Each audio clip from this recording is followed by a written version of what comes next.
So I'm going to get to stripping this rack down. We're going to be replacing these bellows, the inner tie rods, the outer tie rods. But first off, this rack, even though it works perfectly, a little bit grubby, obviously, aluminium oxidizes. You can see that on these racks, they have a pump that attaches to the subframe, and that supplies it with the power steering. What I've just done now is I've just drained out the power steering fluid as well to stop it leaking all over the place. So I've just disassembled the rack. This is basically the only part of the rack that we're going to use, and obviously the pump as well. I've just took off the arms. You can see the arms. These were the original GM arms with TRW stamped on them, so they must have been the original arms. The car's only done 60-odd thousand, so I imagine it was. And this rack is only made on the GSI because the GSI has a quick rack compared to the standard Astra. That is a normal ratio rack. These are around £900 with the pump. So I've got 3 racks, 3 GSI racks. There's no way I need to buy another one. These are absolutely perfect. The seals are all good and I've just checked them all, and that's why I'm not replacing it. So that's looking a bit cleaner already. I like the bare aluminium look. The only problem is it oxidizes quite quickly. I would have left it bare aluminium if it didn't, but I'll put that on and it'll just oxidize within a couple of months. So that's about the best I'm going to get her. I've just cleaned it up with a load of brake cleaner and a scrubbing brush, and proper went over it. It's right down to bare metal now, so we can get some paint on it. So I've just got the front subframe back from powder coat. I've just unpackaging it now, first time I've seen it as well. So I took the subframe bushes out of it, the rubber ones that were in there, so they could do a better job on it, and I've got solid ones to go back in there. The black's going to go nice against the red. I've got them to do it in gloss black. They blasted it back to bare metal, and they've done a proper job on it. I told them it's going to go on a clean car, so you can see there's not really a mark on it like new now. So luckily this subframe had no rot on it anyway. It was pretty good. So we can start assembling this and getting the bits back on it. Right, that's the rack painted. You can see how nice that's come up. Like brand new. No need to replace that. Just needed a good scrub, bit of paint, and looks brilliant. So I'm going to run you through the bits that we have for the rack as well. Everything's brand new. So we've got the TRW inner tie rods. These are the best tie rods you can get for these racks, and obviously these racks are TRW as well. See there? So they fit perfectly. So when I fit these, I always put Loctite on these threads. The amount of times I went into tracking and they've undone them because they didn't lock up this arm. They've just cracked the tie rod off the end. So I always put Loctite in here. I normally use red. We've got everything in here to replace. Every little bit we need. That's why the TRW kits are so good. Expensive, everything's expensive. You're going to pay for what you get. You've got the TRW bellows, and you've got brand new nuts, clips, all the washers, the whole lot. So it's well worth getting. And then these, when we get onto these, I'll show you, these are the best track rod ends on the market for these cars. So the ball joints on these things are enormous. So we use these on all our track cars, and then anything high powered, but I'm going to use it on this car as well, because I just love the quality of them. So I'm going to quickly show you a comparison between even a high quality standard make like a Delphi, which is a very high quality. Now these are the most expensive track rod ends you can get for these cars. Don't get me wrong, they're a good bit of money compared to saying if you went and got a Quinton Hazel one, load of crap. So this is a stock, well, this is a Delphi one, which is the stock make. These are, everyone knows that Delphi is a really good high quality make, and these are pretty expensive as they go, as they are. Right, so now if you compare the ball joint on them two, so look at them. So that's why on this box, better than OE, and you get a 4-year warranty with them as well. They're a brilliant bit of kit. So if you look here, look at the size difference between that ball joint. So when you're smashing over potholes, you're tracking, it's not going to go out because you destroyed your track rod ends. These things, I've never ever destroyed one. And a big thing is that it's got an Allen key on the end. Most of them don't come with Allen keys. You can see this one does. It's a Delphi item. Another nice little benefit, the nuts, I know they're cheap, but you can see they're eccentric, so they're locking nuts, and they've got a nice big flange on them, and these ones haven't. You've always got to use a locking nut. So you can see that arm standing straight up on its own, no problem.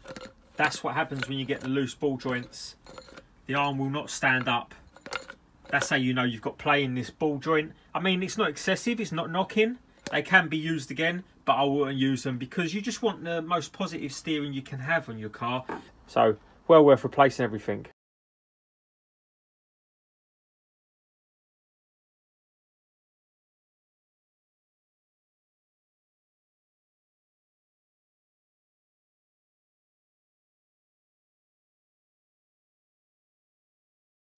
So that's one side of the rack done. I'm going to satin lacquer these track rods up because they're not painted, they're just bare metal and they're going to rust really bad.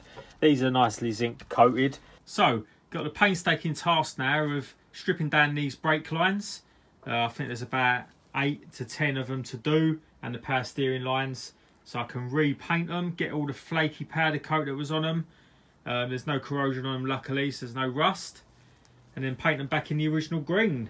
So it's time to tidy up this nasty ABS unit. You can see it's obviously very grubby. There's no way it's going back on like that. This is the bracket as well. This bracket's going to come off and give that a paint as well.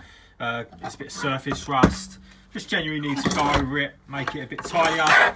You can see like there's been oil and all sorts of nasty stuff that's corroded on the ABS unit itself. So it works perfectly, so we're just going to clean this one up. So there you go, that looks a bit better, not as grubby now. So I've stripped, you see I've stripped it all down, repainted any bits that needed painting.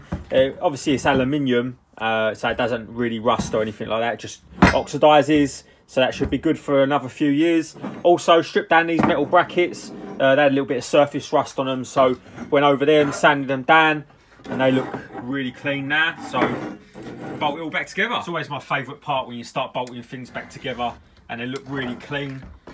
There's no way that you can put all dirty parts back in a really clean engine bay. I just don't know how people can do it.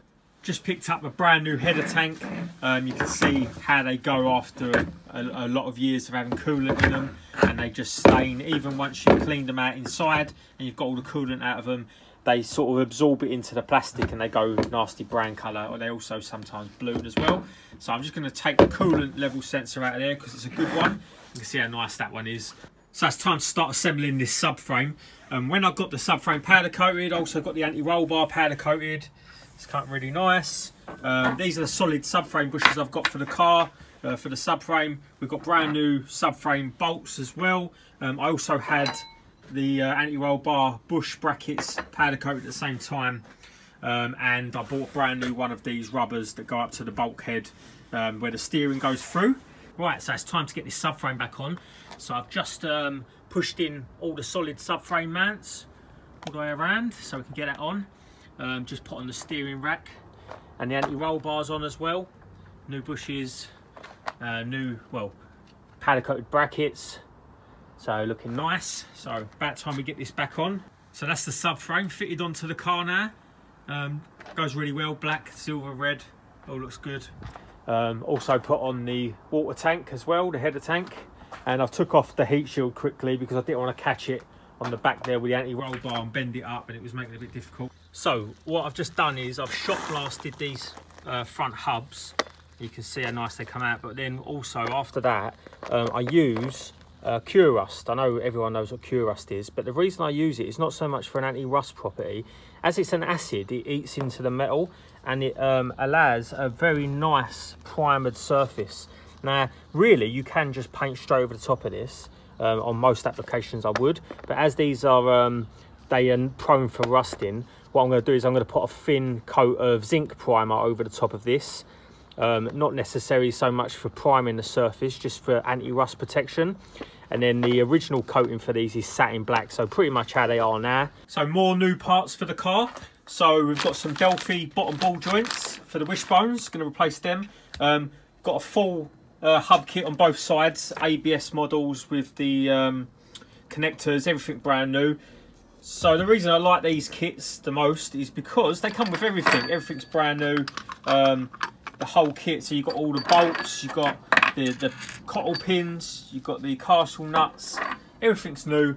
It just makes a change to have the whole fitting kit instead of having to reuse the old stuff. So that's why I like to go for the Delphi kits. And the reason I'm not changing the actual wishbone itself is because there's nothing wrong with them, and I don't want to have to pull out the wishbone bushes on a new set. it's a waste of money, and anyone that's done the job knows it's a real pain.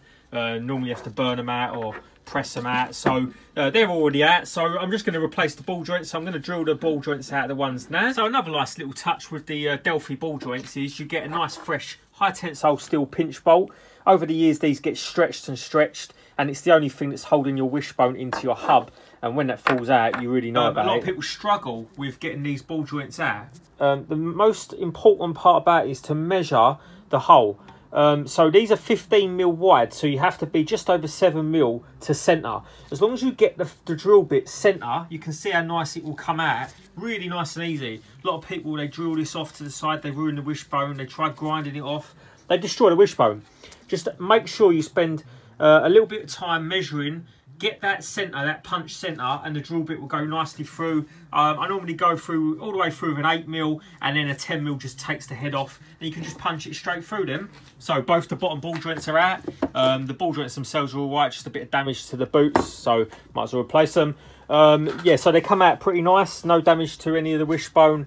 Just take your time and drill them out properly. They come out right. You can see I've already pressed out the bushes on these wishbones, which is why I wanted to just replace the ball joints instead, because it takes a lot longer to push these out, pressing them out. Both wishbones have been stripped down now to bare metal. I'm going to treat them as well. They've got no rust or corrosion on them, but I think what I'm going to do is order another set, just so they're perfect, and they'll be in powder coat as well, and then I'll be able to lacquer them. They'll come up lovely and glossy.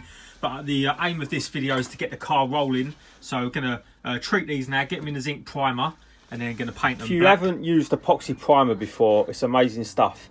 It's basically like a glue primer, but it's got really high anti-corrosion properties, and any parts that are going to see any sort of salt, or these ain't, but any suspension parts that I normally put on any cars, I always give them a coating of that before I paint them, because it just lets them stay rust free. You don't have to strip them back down again and do them again, and it sticks unbelievably well as long as you key up the surface before. So it's about time we start getting this stuff back together. So all the hubs and everything have been lacquered. You can see everything's been painted. Even these ball joints for the bottom, they've been satin lacquered, so they're all protected. You might think it's a bit over the top, but I don't want anything rusting, and it's best to stop this rust before it starts rather than trying to stop it after it started, because you never will.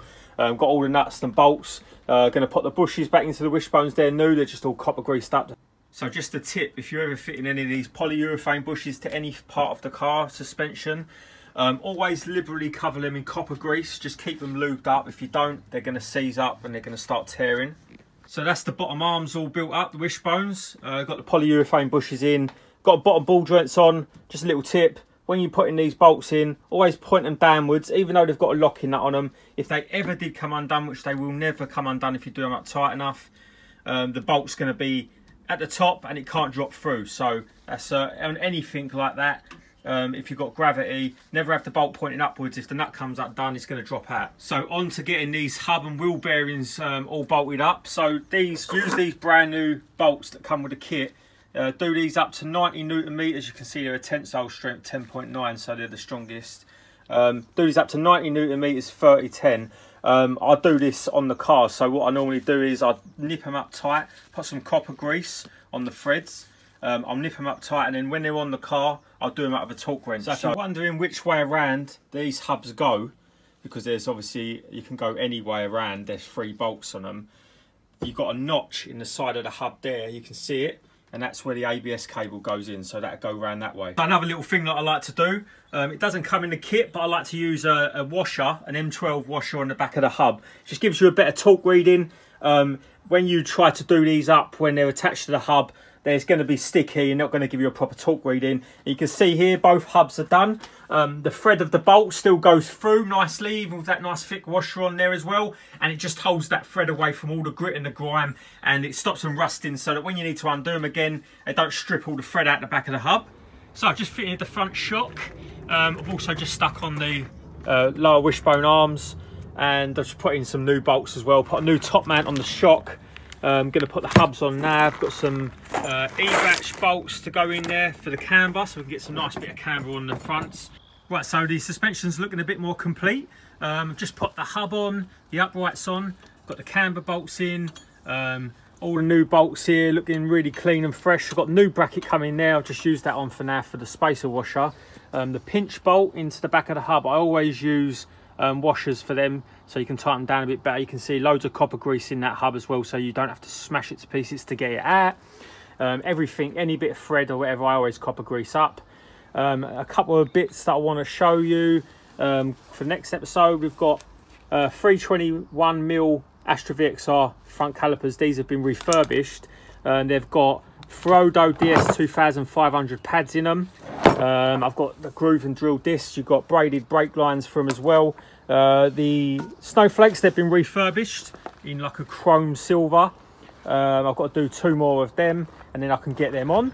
Another quick thing that I want to do in the future is all these bolts, even though they all are brand new, GM only really paint them in like a silver paint. They're not really well protected, so I'm gonna send a box of bolts off, because I've got so many bolts from where I stripped down cars over the time. I'm just going to send a box off to get zinc plated, and they would last a lot longer than that silver paint and they won't rust.